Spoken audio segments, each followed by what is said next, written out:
Hello. Ciao everyone. Welcome back. Welcome on my balcony. I haven't designed it yet. I put some flowers here and some fragola, some strawberries. But as you can see, I'm leaving the hanging device here, the laundry hanging device. Also this really old pen. I really like the spider, so we're keeping him or her. Maybe she's a her. I think it's a lamp. I don't know if it's still working. Anyway, hello everyone. If you don't know me, I'm Barbara. I've been living in Italy for 9 years. I have an Italian husband and a child here, and I am an Italian at this point. And I know that a lot of you guys are coming for holidays to Italy, and so because the season started, so a lot of you guys are asking questions about like what to do in Italy and how to prepare for the trip and so tips and tricks. And so every year basically I'm doing a similar video like this, but I always obviously adding up new stuff, and so I thought I'm doing one now, and I'm gonna do a couple of them in the future, so subscribe. So if you interested in this kind of topic, today I'm gonna talk about the stereotypes of Italians. What are the stereotypes and what is true and what is not? Non più tra i farfalloni amoroso. Okay, so it's a really strong stereotype about Italians that we are really loud and passionate and dramatic, and I would say if it is true in a sense, like I am a really loud person. I've always been a really loud person in Hungary, and a lot of people were telling me like, "Oh, Barbara, you're so loud." And when I moved here, I realized I'm not that loud anymore. Well, I am still loud, obviously, but I don't feel like an outsider. Did I hit record? A lot of times it happens that Mauro, my husband, is talking to someone in the other room on a phone or with someone, and I think that they are arguing, and then it turns out they are not. They are just really, Italians are really passionate and have like a strong idea of what they are believing, and they are trying to communicate that in a really strong way, I would say. Well, and also a lot of people I see like in different Instagram comments about food related stuff, that people are getting mad over Italians, like, they are too dramatic. And you would be dramatic and upset too if you would know stuff about food and see that people are like putting cheese on fish or some random stuff. So no, we are not dramatic about that.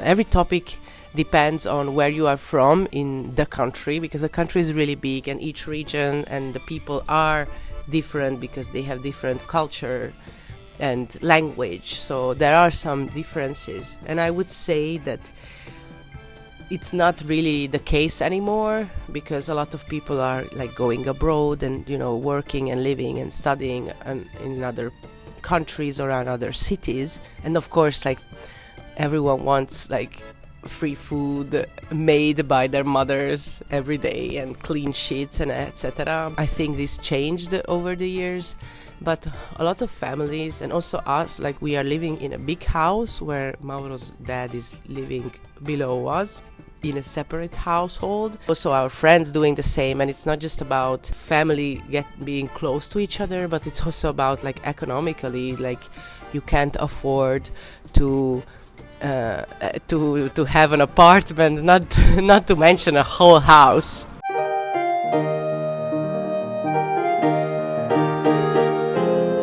Italians talk with their hands. Well, it is a stereotype that everyone knows that it is true. Like talking with their hands is also like you are giving information to the other one, and it's part of the language itself. Like a friend told me that they went abroad and they don't talk other languages, and they were able to communicate just with their hands and get information just because of his hand gestures. So I would say it's really, really important, and it is true.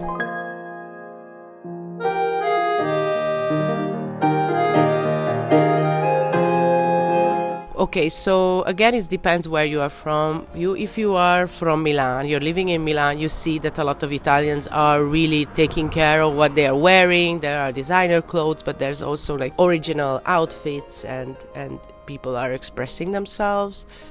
And also in like other cities like Padova, where I'm from, is like you can see that people are taking care of what they are wearing, but not everyone is in Dolce Gabbana and Gucci and Armani.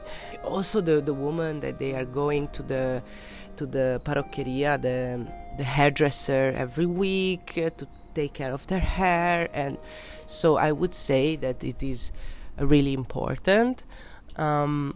But I don't think that everyone is like that. Not everyone is wearing Gucci and Armani every day. When I moved to Italy, the first word that I was learning was basta, which is enough. And that one of my girlfriend was teaching me this word, and because she was telling me that you need to know this word because Italian men in clubs or whatever, they are like really, really pushy. And this was in another region, not here in Veneto, but I would say, and this is what I definitely felt when I was single. I was not single for a long time in Italy, but in that time I definitely felt this pushiness of like, okay, they like really interested in me. Compared to like Hungary, I didn't feel this that strongly. There's this word, it's like Italians are doing better. I don't know. It's sometimes it did felt like, so I can like talk about, eventually one man, which is my husband, that I felt that he really appreciates me, and he still really appreciates me. I don't think he's a Casanova, but also I wouldn't like that. So I don't know, this one I'm not sure about this one, if it's true or not. There are some men and women who are saying that, and there are some people who are saying that it's not true. Again, I think it's also depends also where you are, like which region, but men are really like kind and respectful towards women. A lot of them, like I did get like from random men some flowers just like that. I don't know, I would say that I feel much more appreciated here as a woman compared to Hungary.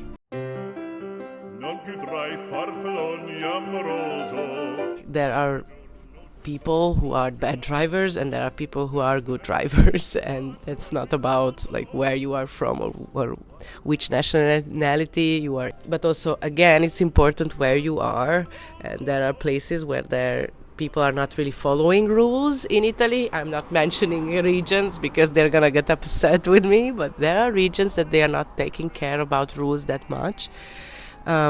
Usually men are more pushy and women drivers are more scared, but this thing exists everywhere. I would say also in Hungary it's like that, so I don't think that they are bad drivers in general. I think this is not true.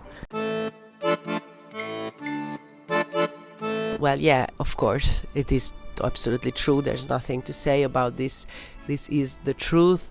Italians do love football. They are playing it every little place where you go, every little town. There's a church and a football field everywhere.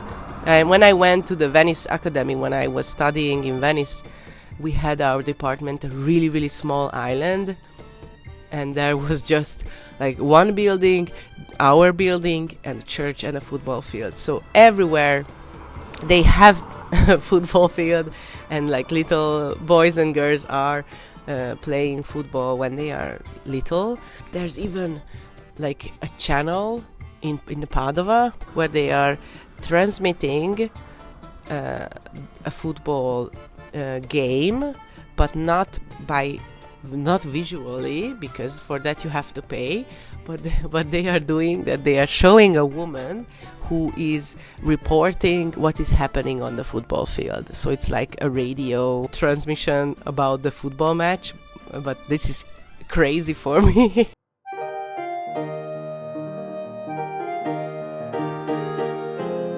I would say that the timing is really flexible, especially well here for sure, where I'm from Veneto.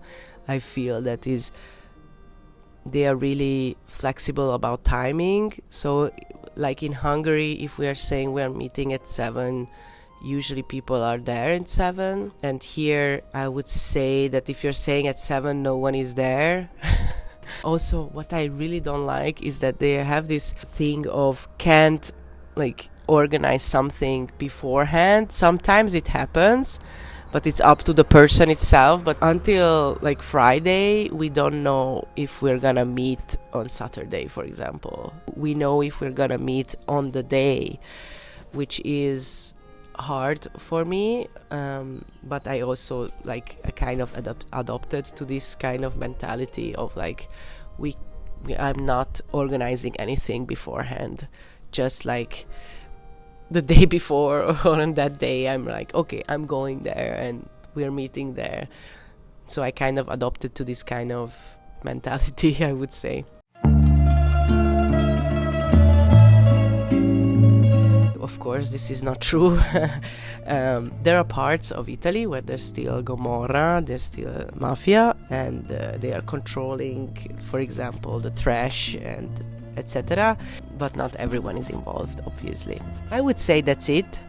I hope that this was enjoyable and informative, and don't forget to subscribe. So in the next weeks I'm gonna talk more about how to prepare you for your trip to Italy and some tricks and tips about your Italian stay. And so follow me and you're gonna have your nice holiday in Italy. I don't know. Okay, I'm going out for a run. Ciao!